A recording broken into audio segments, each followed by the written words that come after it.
Bonjour tout le monde.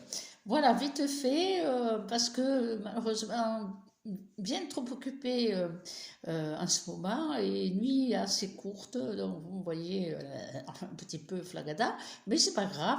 Alors je voulais vous parler, donc je vous avais dit que je vous parlerais un peu de l'empathie et de la compassion. Alors pour moi, l'empathie n'est qu'une grille de lecture, c'est-à-dire on se connecte et puis on entend, évidemment, on entend la souffrance de l'autre, pas que la souffrance, on entend aussi tous les mécanismes du mental. Hein. C'est pour ça que c'est très important, hein, cet équilibre dont je vous ai parlé dans la vidéo, les deux vidéos avant, parce que lorsque vous raisonnez dans l'écoute de l'autre, l'écoute favorable bien sûr, et que vous êtes en empathie, vous percevez les émotions de l'autre et cela vous permet de lire, de rentrer dans la grille de lecture et d'entendre la résonance de ce qui est équilibré ou ce qui ne l'est pas. Parfois, la personne vous raconte, elle a sa vision. Sa vision entraîne tout le déséquilibre émotionnel, hein, l'injustice, la colère, la révolte, voire la haine des fois, et toute la perturbation. Mais ça ne, si vous, comment dire, si vous maîtrisez vos énergies, ça ne vous pénètre pas, ce n'est qu'une grille de lecture. Voyez-le comme des cordes qui se touchent et qui font une musique que vous captez et qui n'est pas forcément celle que la personne euh, aimait. Enfin, ça l'est, mais dans une autre tonalité, beaucoup plus lourde, beaucoup plus tendue. Donc, c'est une grille de lecture qui vous fait prendre du recul, parce que sinon, vous basculez dans la compassion. Donc, la grille de lecture empathique, c'est quand même un démarreur d'écoute, de réceptivité, et puis il y a la compassion. Bon, après, si vous avez une nature très compatissante, vous plongez dans la compassion. Euh, vous savez, ce qui est amusant, c'est les enfants. Quand ils sont petits et qu'on leur raconte une histoire, qu'on y met un rythme, des intentions, des émotions, vous voyez les petits-enfants, ils vous écoutent et puis ils suivent l'histoire avec la bouche. C'est très amusant à faire. En fait, ils sont en empathie vibratoire. Et parfois, ils comprennent ce qu'on dit, mais pas forcément. Vous faites bébé A, E, I, O, U, inconsciemment, il suit le mouvement, et puis après, il déclenche un petit peu de lui-même le son qu'il entend. Ça, c'est une petite compréhension un peu simpliste, mais c'est pas tout à fait faux. Donc, quand vous êtes en empathie, vous pouvez très vite basculer dans la compassion. Évidemment, quand c'est un drame, la compassion se réveille très vite. L'empathie vous submerge et vous passez dans dans la compassion. Et la compassion, ça veut dire la différence. L'empathie, c'est pour moi, c'est une grille de lecture. C'est comme un film qui se projette devant vous et dans lequel vous regardez et vous ressentez un petit peu le jeu des émotions de l'autre, mais vous n'y rentrez pas. Ça vous permet la distance et votre équilibre, et ça permet aussi la force centripète et centrifuge, et ceux qui ont fait des ateliers de comprendre et qui ne se laisseront pas entraîner euh, comme on peut l'être dans la compassion. Donc, moi j'ai trouvé toujours très intéressant l'empathie parce qu'elle m'a permis de prendre la distance et tout d'un coup d'avoir des perceptions qui vont chercher des réponses là où en apparence, si on suit le raisonnement de l'autre, l'expression de ses émotions, on rentrerait là-dedans. J'ai souvent entendu dans des histoires de séparation, écouter bon, la personne qui raconte et puis le comportement de l'autre. Évidemment, la réaction, c'est honteux, c'est ci, c'est là. Il n'est pas toujours vrai tout ça. Il faut ressentir, c'est comme ça que la personne le vit. Et est-ce que c'est dans l'équilibre, dans la réalité c'est pas toujours vrai.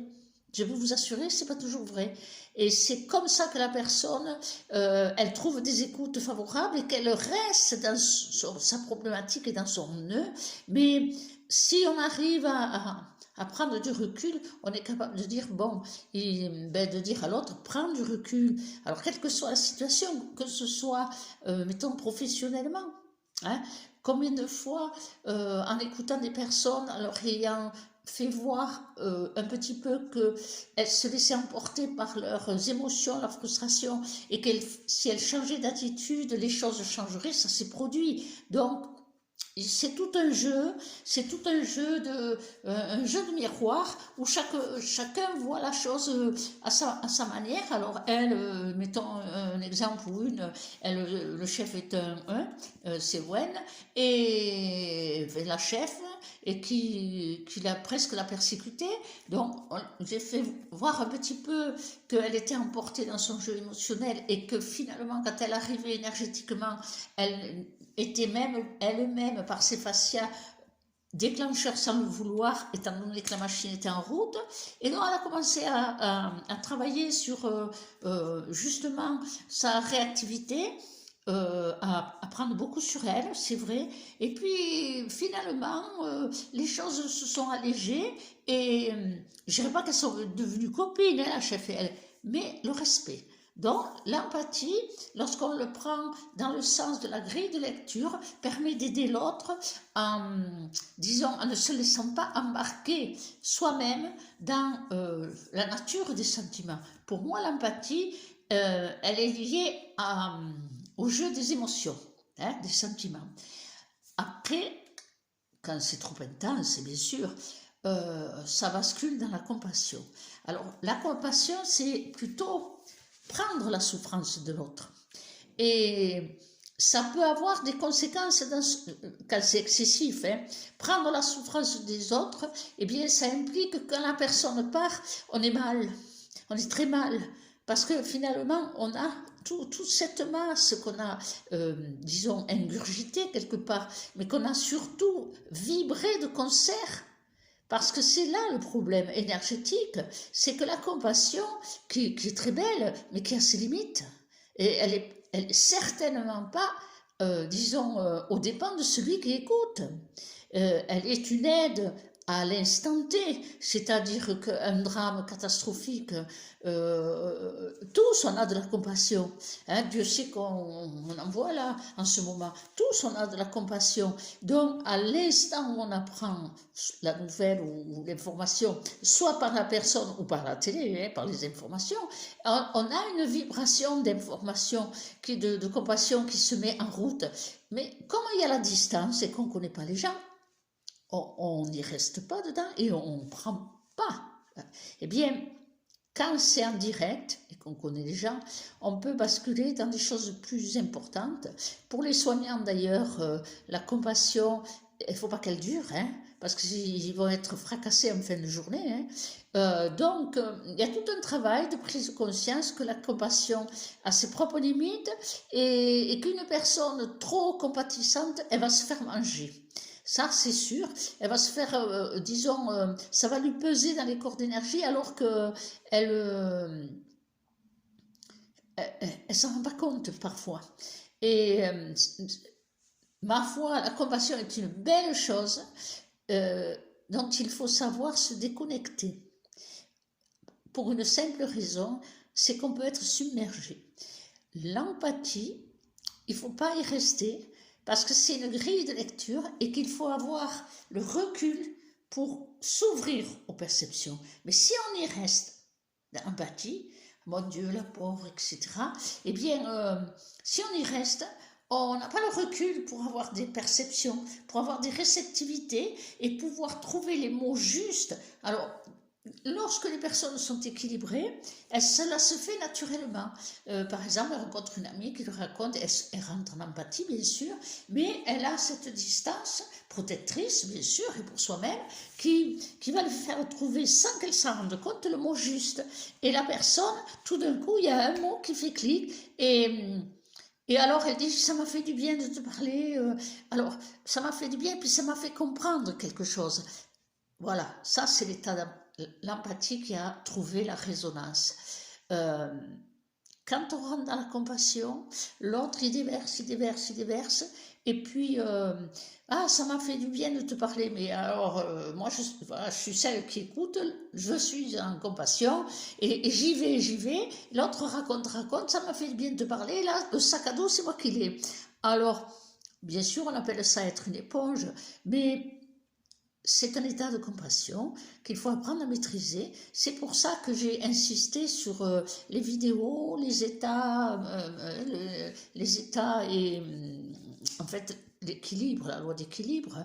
Et quelque part, lorsqu'on arrive à cet état d'équilibre et de savoir la limite où elle se situe en soi-même, dans l'empathie, de ne pas se laisser emporter. Alors, ce qui est fatigant, c'est quand la personne ne décroche jamais.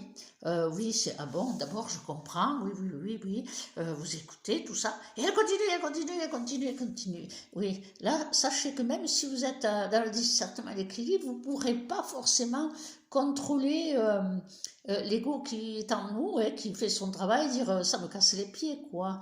Alors pendant qu'on dit oui, oui, bien sûr, de l'autre côté, dans le cerveau, c'est ça me casse les pieds. Et il n'y a pas de respect là. Donc, ça risque de déborder. C'est comme un vase qui se remplit et ça déborde. Donc, il faut avoir la capacité de dire, bon, là, excusez-moi, mais il faut que j'y aille. Ou, excusez-moi, mais bon, tout ça, vous l'avez déjà dit. Hein, ou tu l'as déjà dit si vous connaissez. Alors, non, là, je peux plus. Hein, je suis tout cœur avec vous, mais je peux plus là. Il faut qu'on parle d'autre chose. On n'a plus cette capacité de dire ça. On a l'éducation qui nous a verrouillés. Donc, il faut savoir le dire avec gentillesse, et dire, écoutez, ça me touche beaucoup ce que vous me dites. Ah oui, vous me comprenez. Oui, oui, mais là, il faut qu'on change de conversation parce que je suis sensible hein, et je ne peux plus. Argumentez votre sensibilité, c'est pas faux. Donc, ça met des limites. Si l'autre n'a pas, il respecte pas, c'est qu'il vous respecte pas. Donc là, on change de musique. On dit, attendez, je vous l'ai dit, vous recommencez. Ou tu recommences. Ben, en fait, tu t'en fous de moi, de ce que j'éprouve. Je te dis stop. Si tu ne veux pas t'arrêter, moi je m'en vais. Voilà. Après la compassion, donc la compassion, on est seul, un peu seul face à sa compassion si on ne partage pas avec un groupe. Parce que vous savez, il y a des groupes de prière, ils sont merveilleux pour ça, parce qu'ils permettent que la compassion soit partagée et puis le dégagement se fait par la prière commune pour des cas. En Alsace, j'ai vu beaucoup de gens qui faisaient des groupes de prière, c'était sympathique parce que quelque part, ils étaient dans un état excessif de compassion par rapport à des cas graves et c'était un moyen de se délester parce que lorsqu'on va trop loin dans la compassion, eh bien, on est en risque pour sa propre nature. Alors, je vais vous en donner un exemple. Ça me revient, hein. C'était, je m'étais arrêtée entre midi et deux, boire le café, là où j'avais l'habitude, et puis une jeune femme que je connaissais, je savais un peu ses comportements, enfin bref, chacun les choix dans sa vie, hein, mais elle vient s'asseoir tout contre moi, bon, il y avait un ami un peu plus loin, et elle me dit, il faut que tu m'aides. Ah bon, je lui dis pardon. Elle me dit j'ai très peur, j'ai peur, j'ai peur. Je suis surprise et parce que c'était une jeune femme toujours fière, presque hautaine, vous voyez, et très fière, très très altière. Et là, j'avais un petit oiseau qui a peur, terrorisé presque. Elle me dit je dois me faire opérer et donc elle m'explique d'où et j'ai peur. Pour des problèmes autres, elle avait peur de rester sur la table d'opération à l'anesthésie. Et là, je lui dis, voyons, alors, bon, je vais à la lecture. Et effectivement, pourquoi je suis rentrée en compassion? Je me suis dit, mon Dieu, s'il lui arrive quelque chose, parce que déjà dans la peur qu'elle avait pour passer à l'opération, je ne voyais pas comment elle n'aurait pas eu un problème, tellement elle était terrorisée. Et elle élevait seule un petit garçon, Et le père était toxique, donc je me dis, mais il y arrive quelque chose. Il va où ce gosse? C'est son père, mais c'est une catastrophe. Elle était comme elle était, mais elle aime son fils, elle l'aime. Et bon, j'ai dit, voilà. Je suis allée un peu loin à la compassion. Et bien sûr, lorsque vous portez l'autre, et dans le cas de problématiques pareilles, vous portez beaucoup plus loin que vous ne le savez et le voulez. Donc, bon, j'ai dit là, j'ai fait ce qu'il fallait. Puis, en plus, entre deux cafés, vous voyez un peu la rigolade de la situation. Mais bon, je ne pouvais pas la laisser repartir comme ça, c'est pas grave, hein, dans la générosité du cœur, on le fait. Et je lui dis, bon là ça va aller, t'inquiète pas. Elle m'a dit, je le sens que ça va aller. Elle est repartie, plouf, plouf. Et l'amie qui était là me dit, mais pourquoi t'as fait ça, Nelly? Tu sais bien? Oui, je sais bien comment elle est. Je sais bien que elle est dans l'excessivité et que le problème qu'elle a, c'est la conséquence. Hein. Et seulement, je lui dis, c'est pour l'enfant. Je l'ai fait pour l'enfant. Ah bon, il m'a dit, d'accord. Bon, je le fais, je pars travailler. J'oublie complètement, hein, je fais ma journée de travail, je rentre chez moi, vous savez, on n'est pas des surwomen ou des surhommes, on rentre, elle à manger, la vaisselle, le linge, le ci, le là, on décroche un peu parce que sinon on deviendrait fou. On n'a pas une communauté qui nous fait tout le service restauration derrière. Et donc, le lendemain, je pars au travail, et puis je pars au travail, je passe devant un fleuve qu'il y a chez nous, le Gave, très importante rivière, et là, je me mets à regarder l'eau, et il me vient des pensées, mais vilaines, vous voyez lesquelles, qu'est-ce qu'on est bien au fond de l'eau, vous voyez ce genre. Et là, je me ressaisis, je dis, quoi, ça va pas, non? Bon, je chasse, et puis je vais travailler, et puis entre midi et deux, je vais boire le café, et je retrouve cette amie, et qui me dit, ça va pas, hein?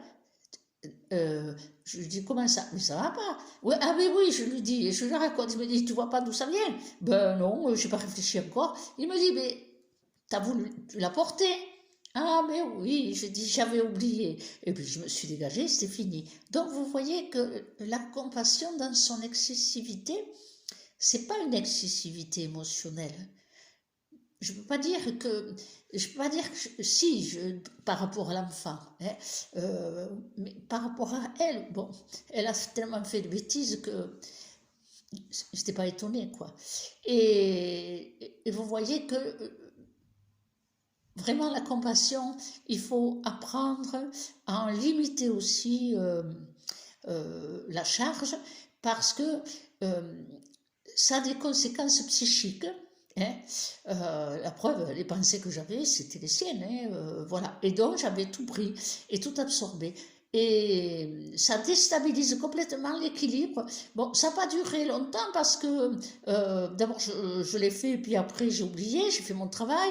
Et puis c'est quand je suis passée dans le lâcher-prise, vous savez quand on conduit on est dans le lâcher-prise, que toutes ces expressions psychiques et mentales se sont exprimées. Alors c'est un petit exemple que je vous donne pour que vous limitiez un petit peu vos états de compassion. Il faut en avoir, sinon on est indifférent, c'est affreux, bien sûr, mais on met un recul, hein, quand même. Et le meilleur moyen, c'était, moi j'avais trouvé, chacun trouve ses moyens, moi j'avais trouvé ce que j'appelle le déposit. C'est-à-dire que dès l'instant où vous sentez que vous êtes emporté dans la compassion parce que l'histoire est terrible, eh bien, mettez-vous en prière à votre manière à vous, et quelle que soit la philosophie ou la croyance, ça n'a aucune importance, et déposez-le là-haut. Enfin, là-haut, pour vous, où est le là-haut, hein, déposez-le, j'appelle ça le déposit, et ça veut dire que tout d'un coup, votre état vibratoire de compassion, il n'est pas submergé, parce que vous l'avez donné à plus haut pour le porter. Et je vous assure que c'est réel. Donc, voilà, la compassion, pour moi, c'est prendre la souffrance de l'autre et la porter dans ses corps d'énergie. Il faut, bien sûr, vous vous rendez compte quand vous soignez, si vous deviez rentrer en compassion systématique avec tout et tout le monde, mais vous êtes submergé. Alors bien sûr, oui, pensez les soignants à vous dégager, bien sûr, ça vous savez le faire, mais remettez en haut, parce que la compassion, vous savez, vous êtes soignant, vous avez eu une maladie grave, vous recevez quelqu'un qui a la même maladie, vous le comprenez plus que tout le monde, même dans le cas de la souffrance, parce que n'oubliez pas que c'est des souffrances qui sont émotionnelles et vibratoires, souffrance de quelqu'un qui a perdu un enfant, et si on rentre trop en état de compassion, on est submergé par la souffrance et la douleur. Donc vous voyez, il faut apprendre à décharger un petit peu ce plan-là. Seulement, c'est pas l'autre qui vous charge, c'est soi-même dans son état personnel de compassion. Et c'est un état qu'on ne contrôle pas toujours. Hein. Et ça peut s'associer bien sûr à un être humain, mais ça peut s'associer aussi à l'instant où on voit, et ce qu'on voit aujourd'hui, tous ces bâtiments écroulés et ce qui se passe. L'état de compassion, il faut le mettre en prière là-haut parce que c'est insurmontable. Non pas au niveau des images, mais de la compassion qu'on peut avoir pour une situation qui peut arriver et qui est arrivée. Voilà. Donc, il faut apprendre. Voilà. Il faut apprendre. Et pour apprendre, eh bien, il faut constamment se remettre en question et s'ajuster et se mettre et l'équilibre. Ce jour-là, avec cette jeune femme, je me suis ajustée que dans la compassion pour l'enfant et vous avez vu la résultante. Et je ne l'ai pas vu venir, occupée à travailler pour tout le monde. J'ai complètement oublié, mais ça ne m'a pas lâché, hein. Ça ne m'a pas lâché, d'autant plus que j'y pensais plus. Donc je ne l'avais pas remise là-haut, comme je fais d'habitude, quand je me couche, je remets là-haut les personnes que j'ai rencontrées. Voilà, et aussi celles qui me lisent, hein, vous le savez, je vous remercie de toutes ces beaux encouragements, et donc, il faut qu'on continue. Après, le prochain sujet, essayez de me suggérer quelque chose, parce que là, tellement prise, tellement fatiguée, prise le jour, prise la nuit, tellement fatiguée que j'avoue que j'ai plouf plouf, pour le moment, j'ai pas d'idée. Voilà, alors, ça viendra, mais ou suggérer. Et puis, bonne réception au livre, hein, donc ça m'a un peu fait clin d'œil parce que j'ai déposé le PDF final le 11 février, qui pour moi avait une grosse symbolique. C'est l'apparition de la Vierge à Lourdes et la mort de mon papa ce jour-là, à qui on avait demandé à la Vierge de venir le chercher puisqu'il n'y avait plus rien à faire et qu'on ne voulait pas le voir souffrir. Donc, je l'ai envoyé le 11 et à ma surprise, parce que normalement ils disent qu'il faut je ne sais pas combien de jours pour attendre qu'il paraisse, il a été publié le 12, le lendemain. Ça m'a fait sourire. Alors bon, c'était pas facile de comprendre le système j'ai voulu faire toute seule la mise en page et tout ça. Pas la correction intérieure, je dis merci à Sophie Germano, qui ne fait plus de correction actuellement, tellement elle est prise aussi, mais qui m'a permis à remettre un petit peu de l'ordre dans la syntaxe, les points d'interrogation, les suspensions, etc. Et puis la façon d'articuler aussi les phrases, parce que vous savez que c'est monté à l'envers dans mon cerveau, hein, et des fois il faut un décodeur pour me comprendre quand je suis branchée là-haut. Et donc, par contre, la couverture, je tenais à la réaliser moi-même, de ne pas avoir d'intermédiaire. Ça n'a pas été facile. Le système d'Amazon, je n'ai pas tout compris. Et je pense que j'ai mal configuré pour le prix. Et ça me fait j'ai l'impression qu'il y a des euros et des centimes qui apparaissent. Bon, c'est pas grave. C'est comme ça. Donc, je me suis dit, il me semble qu'il apparaît à 21,19 €. Je me suis dit 9 et 1, 10, 12 et 1, 13. Allez, c'est la transformation. C'est vraiment, c'est un passage. Eh, très bien. Voilà. Et donc, excusez-moi de ne pas avoir bien su faire au mieux possible, peut-être, pour cette notion de prix. Mais la connaissance de 45 ans à la lumière, des amis m'ont dit, ça les vaut. Voilà. Merci aussi pour le compliment de Camille Nicole, mais je pense quand même que certainement qu'il y a d'autres gens, d'autres personnes euh, qui ont des enseignements de même acabit. La seule différence, il me semble, hein, c'est que moi je vous le dis simplement parce que je ne sais pas parler avec des phrases compliquées. Voilà, à très bientôt à tout le monde.